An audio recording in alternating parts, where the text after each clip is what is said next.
بسم اللہ الرحمن الرحیم۔ پیغام جمعہ شرح صدر کے اسباب قسط 3۔ شرح صدر حاصل ہونے کا چوتھا سبب فرماتے ہیں اللہ تعالیٰ کا ذکر کثرت کے ساتھ کرنا۔ ذکر میں اللہ تعالیٰ چاہتے ہیں کہ میرے بندے ذکر کثیر کرے، اس لیے ارشاد فرمایا اے ایمان والو اللہ تعالیٰ کا ذکر کثرت کے ساتھ کرو، اور کثرت کے ساتھ ذکر وہی ہوتا ہے جو ہر وقت کیا جائے۔ اللہ تعالیٰ سورہ آل عمران میں فرماتے ہیں جو لوگ اللہ تعالیٰ کو کھڑے، بیٹھے اور لیٹے یاد کرتے ہیں، تینوں حالتوں میں جو بندہ اللہ تعالیٰ کا ذکر کرے انہی کو اللہ تعالیٰ نے قرآن مجید میں اولو الالباب فرمایا کہ یہ عقل مند لوگ ہیں، اور ایک جگہ ارشاد فرمایا میرے وہ بندے جن کو تجارت، خرید اور فروخت بھی میری یاد سے غافل نہیں کرتی۔ اللہ تعالیٰ کی رضا معلوم کرنے کی پہچان۔ مشائخ نے ایک عجیب بات لکھی، وہ فرماتے ہیں کہ بندہ جان سکتا ہے کہ اللہ تعالیٰ مجھ سے خوش ہے یا اللہ تعالیٰ مجھ سے ناراض ہے، اور اس کی انہوں نے بڑی سادہ سی پہچان بتائی۔ وہ فرماتے ہیں کہ جس بندے سے اللہ تعالیٰ خوش ہوتے ہیں اس کی پہچان یہ ہے کہ وہ گناہوں سے بچتا ہے اور ذکر کی کثرت کرتا ہے۔ اللہ تعالیٰ اس کو ذکر کی توفیق عطا فرما دیتے ہیں اور گناہوں سے اسے محفوظ فرما دیتے ہیں، اور جس سے اللہ تعالیٰ ناراض ہوتے ہیں ذکر سے اسے غافل کر دیتے ہیں اور گناہوں میں وہ ملوث ہو جاتا ہے۔ تو جب بندہ غافل بھی ہو اور گناہوں میں بھی ملوث ہوتا ہو تو سمجھ لے کہ میرے دن برے ہیں، مجھے کثرت کے ساتھ استغفار کرنا چاہیے اور اپنے رب کو منانا چاہیے۔ ایک ہے قلبی ذکر، ایک ہے لسانی ذکر۔ ایک ہے انسان کا عمل سے ذکر کرنا، یعنی عمل سے اپنے رب کو یاد کرے۔ وہ ذکر کیسے بھائی؟ عمل سے اپنے رب کو کیسے یاد کرے کہ انسان کی چار ہی صورتیں ہوتی ہے، یا تو وہ نیک ہوگا، یا وہ گناہوں میں پڑا ہوگا، یا خوش ہوگا، یا غم زدہ ہوگا۔ یہ چار ہی صورتیں ہیں۔ تو وہ فرماتے ہیں کہ جو آدمی تو نیک ہے اس کا ذکر تو یہ ہے کہ وہ اللہ تعالیٰ سے اس نیک اعمال کی قبولیت کی دعا مانگتا رہے، اس کا یہ ذکر ہے۔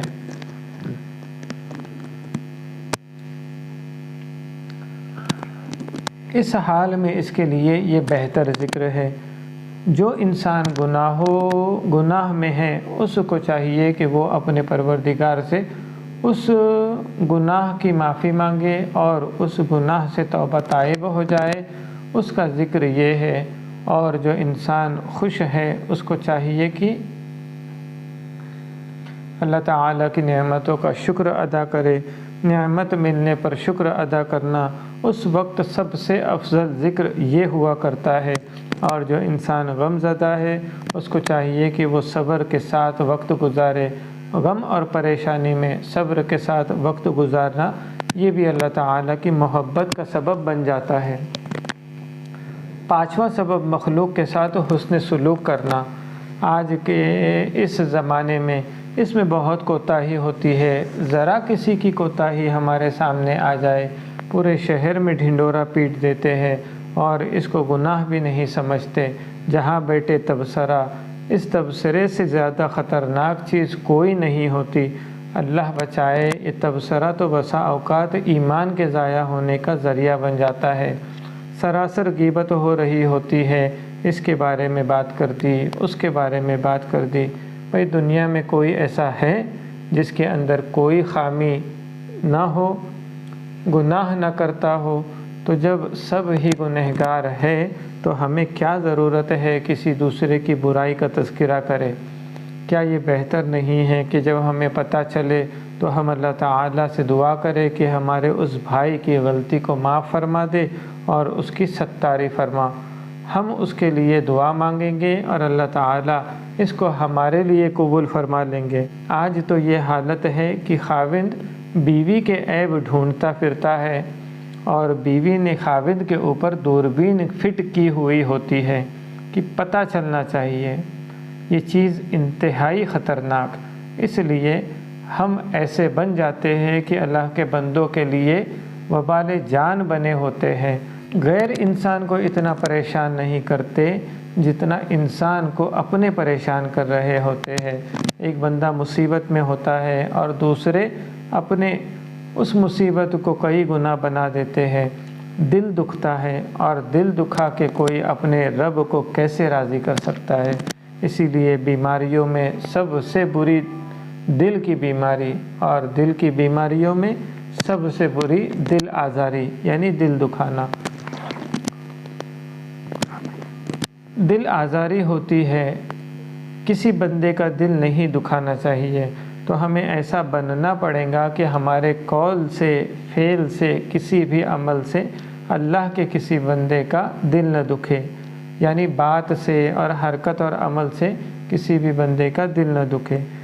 دیکھے جو اللہ والے ہوتے ہیں وہ تو انسانوں کا تو کیا، حیوانوں کا بھی دل نہیں دکھاتے، انسان تو پھر بھی اشرف المخلوقات ہے۔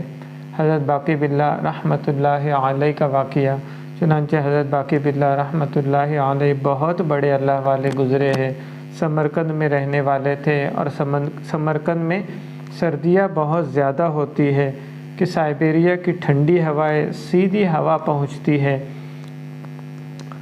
ایک مرتبہ ہمارے چند دوستوں کو وہاں 2 منٹ گاڑی سے اتر کر کھڑا ہونا پڑا، تو وہ 2 منٹ کی سردی برداشت نہ کر سکے، حالانکہ سب نے چمڑے کے جیکٹ اور دستانے پہنے ہوئے تھے، مگر ایسی یک ٹھنڈی ہوا تھی کہ وہ بندے کے سینے کے پار ہو رہی تھی۔ اس دن پتہ چلا کہ یہاں کی سردی کیسی ہوتی ہے۔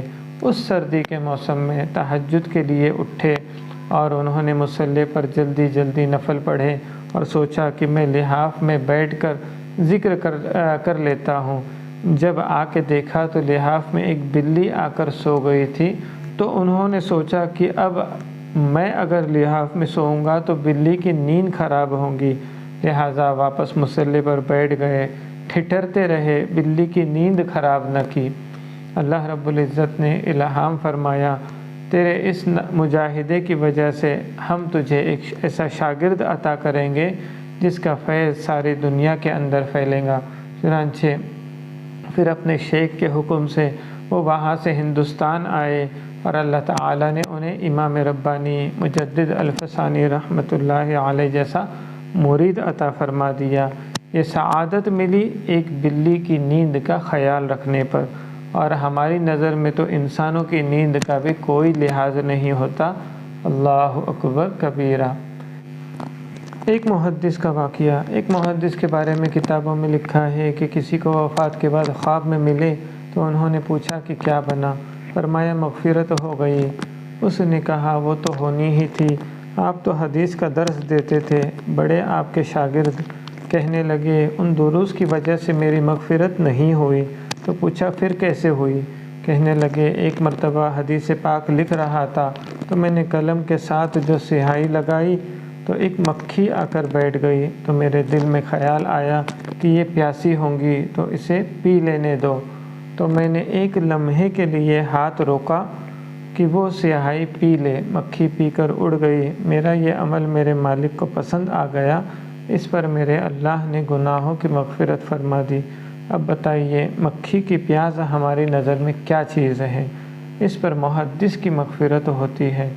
تو اگر مکھی اور بلی اور کتا ان کے واقعات ہے، اور حدیث پاک میں آتا ہے کہ زانیہ عورت تھی اور اس نے ایک پیاسے کتے کو پانی پلا دیا تھا، اور کتے نے پانی پی کر خوشی کی آواز نکالی تھی، اس کی آواز پر اللہ تعالیٰ نے بنی اسرائیل کی زانیہ عورت کے گناہوں کو معاف فرما دیا، تو ہم اگر کسی اللہ کے بندے کا دل خوش کریں گے تو ہمیں کیا کچھ ملے گا۔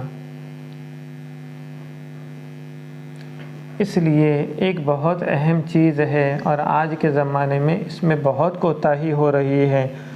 زبانیں ایسی بے لگام ہو چکی ہے، کترتی چلی جاتی ہے، بولتا چلا جاتا ہے بندہ، وہ الفاظ نہیں بول رہی ہوتی ہے، اپنے نامہ اعمال کو کاٹ رہی ہوتی ہے، اپنے اجر کو ضائع کر رہی ہوتی ہے۔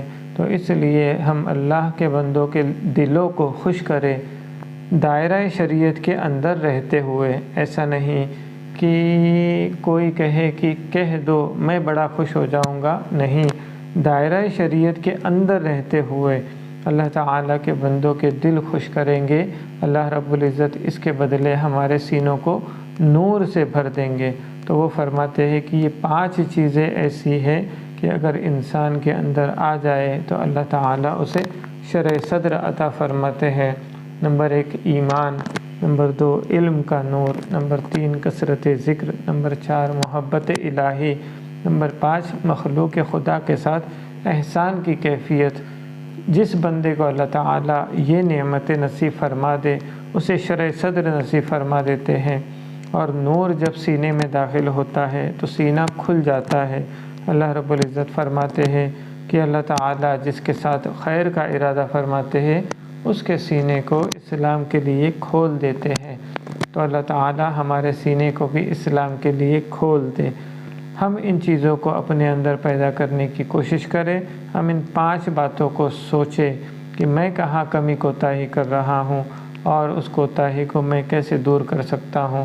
جب ہم اس کے لیے کوشش کریں گے اور دعائیں بھی کریں گے، اللہ تعالیٰ پھر ہمارے لیے راستہ آسان کر دیں گے۔ 2 مشکل الفاظ، 2 لفظ ہے بڑے مشکل، زبان سے کہہ دینا جیسے پہاڑ اٹھانا مشکل۔ ایک یہ کہنا کہ میں دنیا دار ہوں۔ دنیا دار ہونے کا کیا مطلب ہے؟ کہ جس کے دل میں دنیا کی محبت ہوتی ہے اور ہم واقعی ہے، اور ہمیں اپنے نفس کو یہ بات سمجھانی چاہیے، اس کو نکالنا یہی تو محنت ہے۔ اور دوسرا اپنے دل میں یہ سوچنا کہ میں گناہ گار ہوں۔ سرسری طور پر تو سب کہہ دیتے ہیں، لیکن اگلا اگر کہہ دینا یار تو بڑا گنہگار ہے، تو پھر دیکھو آگے سے کیا جواب ملتا ہے۔ نفس ان 2 الفاظ کو سننے کے لیے تیار نہیں ہوتا، اور مشائخ خانقاہی ماحول میں بندوں کو یہی تعلیم دیتے ہیں کہ تم اپنے نفس کو آمادہ کرو کہ وہ مان لے کہ میرے اندر گناہ گاری بھی ہے اور میرے اندر دنیا داری بھی ہے۔ جب ہم تسلیم کر لیں گے اب علاج شروع ہو جائے گا۔ اب اللہ تعالیٰ اس بیماری کو دور ہونا آسان فرما دیں گے۔ اللہ تعالیٰ سے دعا ہے کہ ہمیں شرح صدر نصیب فرمائے۔ آمین۔ وآخر دعوانا ان الحمد للہ رب العالمین۔